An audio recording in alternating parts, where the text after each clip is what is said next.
Assalamualaikum warahmatullahi wabarakatuh. Perkenalkan, nama saya Imamatul Islamiyah, NIM A1C220094, kelas R001. Di sini saya sebagai pembuka. Sebelumnya, kami di sini akan membuat tugas akhir semester mata kuliah Pendidikan Agama Islam. Di sini tugasnya membuat video presentasi dan video praktek. Kami mendapatkan kelompok 4 yang materinya mandi wajib. Adapun materi-materi yang akan dijelaskan oleh kelompok kami, yaitu pertama, sebab-sebab yang mewajibkan mandi wajib yang akan dijelaskan oleh saya sendiri. Yang kedua, tentang fardu atau rukun mandi wajib yang dijelaskan oleh Junia Arianti. Yang ketiga, yaitu sunat-sunat mandi wajib yang akan dijelaskan oleh Anissa Septiani. Yang keempat, yang disunatkan bagian 1-7 yang dijelaskan oleh Gupron. Yang kelima, yaitu lanjutan dari materi Gupron yang akan dilanjutkan oleh Fiona Yuniza. Dan yang terakhir, praktek mandi wajib yang akan dipraktekkan oleh saudara M. Yodi Alfayed. Baiklah, saya akan menjelaskan materi pertama, yaitu sebab-sebab yang mewajibkan mandi wajib.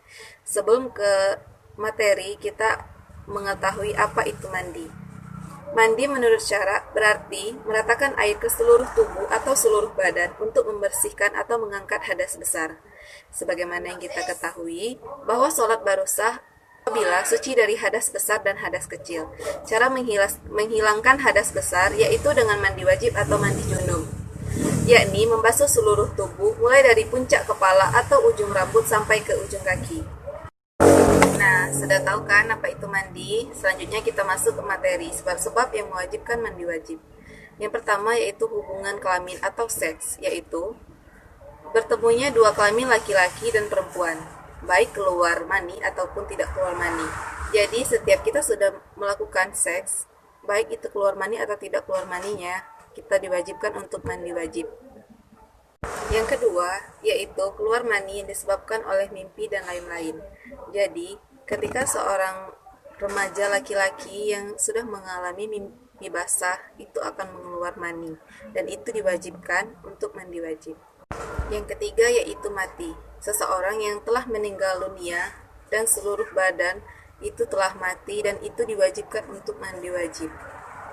Yang keempat, itu haid atau menstruasi, yaitu keluar darah secara wajar dari rahim perempuan beberapa hari pada tiap-tiap bulan. Jadi, wanita remaja yang sudah mengalami haid atau menstruasi diwajibkan untuk mandi wajib setiap sesudah datang bulan itu selesai. Yang kelima, wilada, yakni melahirkan anak. Setiap seseorang yang sudah melahirkan anak, maka diwajibkan untuk mandi wajib. Yang keenam, nifas, yaitu keluar darah dari rahim perempuan yang sudah melahirkan anak. Jadi, perempuan yang sudah melahirkan itu mengeluarkan darah yang disebut nifas, yang mengakibatkan untuk mandi wajib. Baiklah, itulah materi yang saya sampaikan yang akan dilanjutkan oleh teman-teman saya. Assalamualaikum warahmatullahi wabarakatuh. Perkenalkan, nama saya Junia Arianti, NIM A1C220034 dari Prodi Pendidikan Matematika kelas R001. Di sini saya akan melanjutkan penjelasan dari saudari Imamatul Islamiyah. Saya akan membahas tentang fardu atau rukun mandi. Yang pertama, niat, yakni meniatkan atau menyengaja mandi untuk menghilangkan hadas besar. Lafaz niat mandi janabah yaitu Bismillahirrahmanirrahim.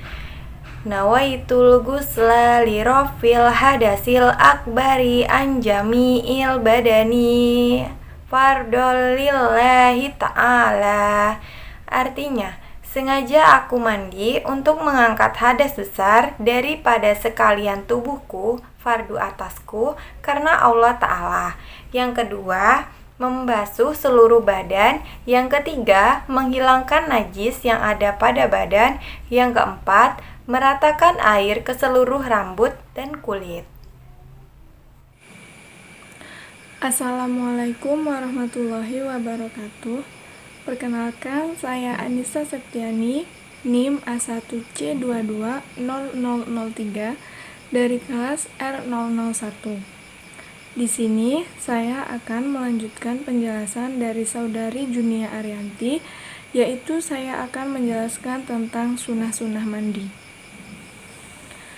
Sunah-sunah mandi ada 7, yaitu yang pertama membaca basmalah, yang kedua berwudu sebelum mandi, yang ketiga menggosok badan dengan tangan, yang keempat menyilang-nyilangi rambut dan celah-celah anggota tubuh, yang kelima memulai membasuh kepala, kemudian membasuh seluruh anggota badan, dimulai dari yang kanan terlebih dahulu.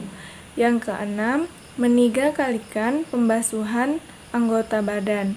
Dan yang terakhir, beriring, yaitu tidak lama antara waktu membasuh sebagian anggota tubuh dengan anggota yang lain.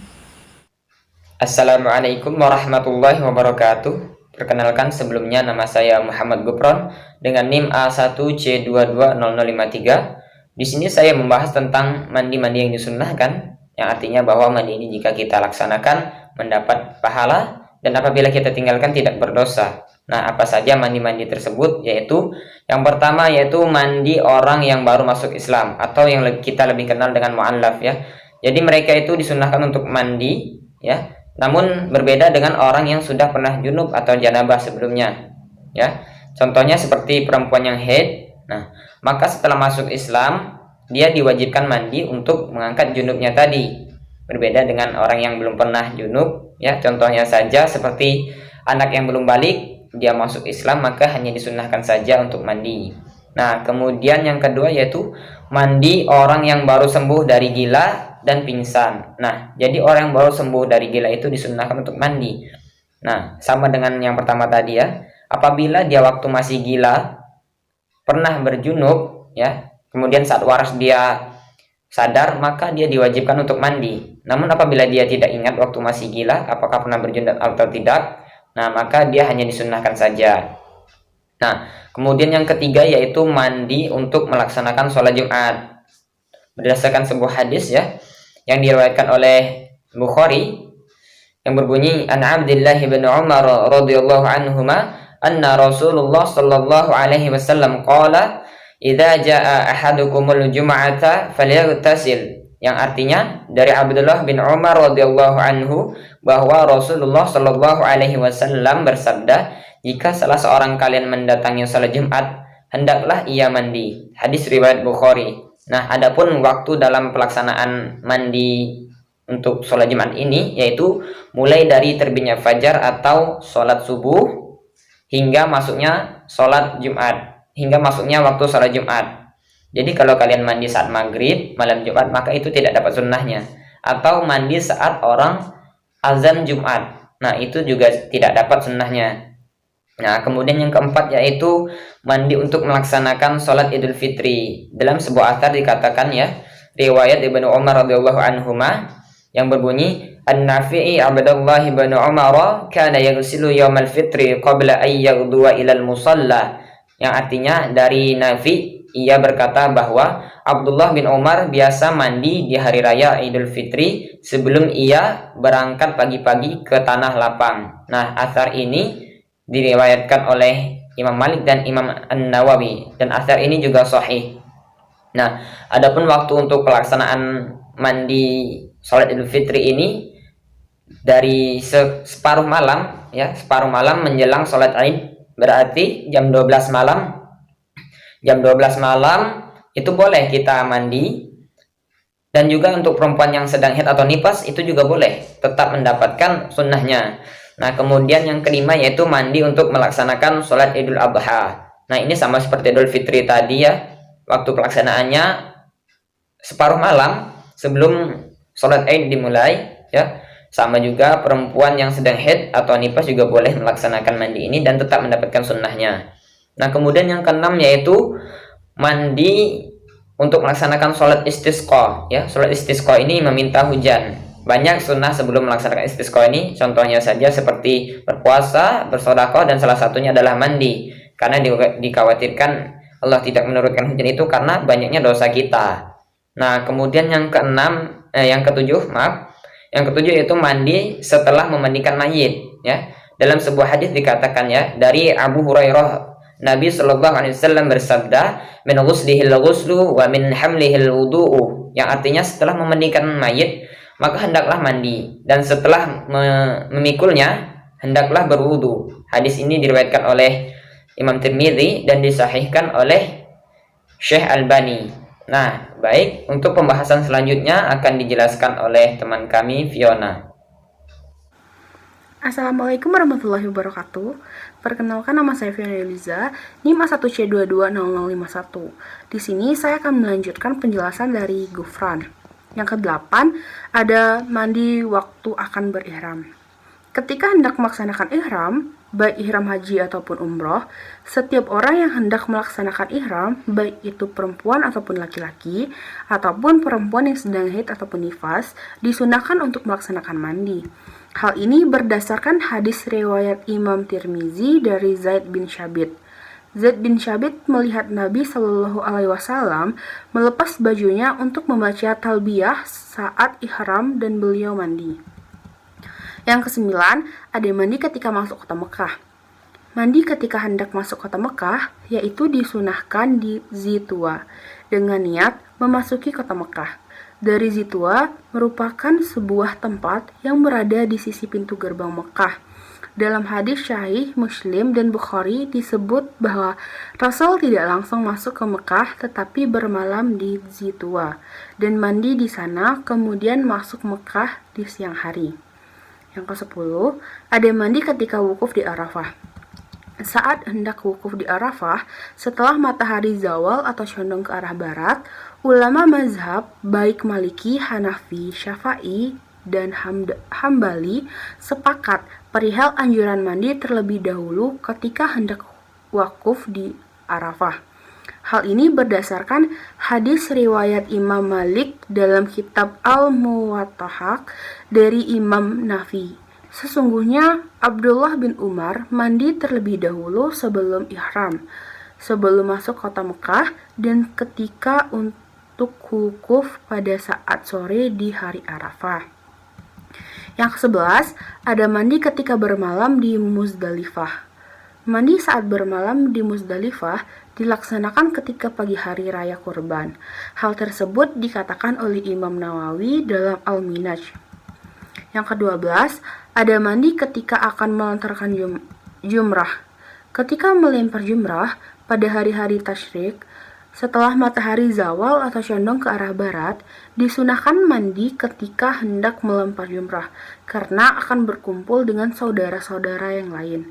Sebagaimana disunahkan mandi pada hari Jumat, karena hendak berkumpul bersama di masjid. Yang ke-13, ada mandi ketika akan tawaf. Mandi sunnah ini dilakukan sebelum melakukan tawaf. Yang ke-14, mandi ketika akan syai. Mandi sunnah ini dilakukan juga sebelum melaksanakan syai. Dan yang terakhir, yang ke-15, ada mandi ketika akan masuk kota Madinah. Ketika hendak masuk kota Madinah, di mana kota Madinah ini adalah tanah haram atau tanah mulia sebagaimana kota Mekah, sehingga ketika hendak memasuki kota Madinah disunahkan mandi terlebih dahulu. Jika tidak memungkinkan, maka disunahkan mandi ketika hendak memasuki Masjid Nabawi. Adapun tata cara mandi tersebut lebih utama jika mengikuti ketentuan tata cara sebagaimana mandi junub. Akan tetapi, mengguyurkan seluruh anggota tubuh dengan air saja sudah dinilai cukup. Terima kasih untuk penjelasan saya, dan selanjutnya untuk praktikum langsungnya akan dipraktekkan oleh saudara Jody. Baiklah, mulai praktikum mandi wajib. Pertama yaitu diawali dengan niat, lalu dilanjutkan berwudu sebelum melakukan mandi wajib. Dan salah satu sunnah mandi wajib yaitu menghadap ke arah kiblat.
Yang pertama, usap kulit kepala dengan tangan agar air mudah meluncur membasahi tubuh.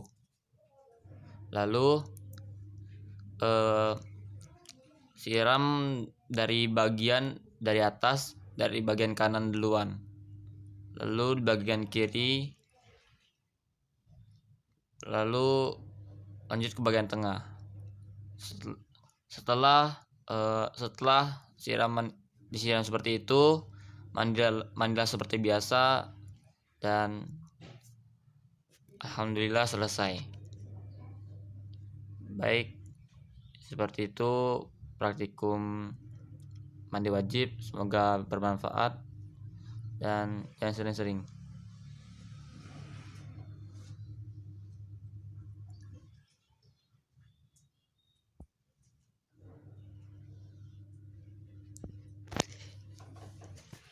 Sekian dari kelompok kami. Jika ada kekurangan atau kesalahan dalam pemaparan yang telah kami sampaikan, kami mohon maaf dan kami akhiri. Assalamualaikum warahmatullahi wabarakatuh.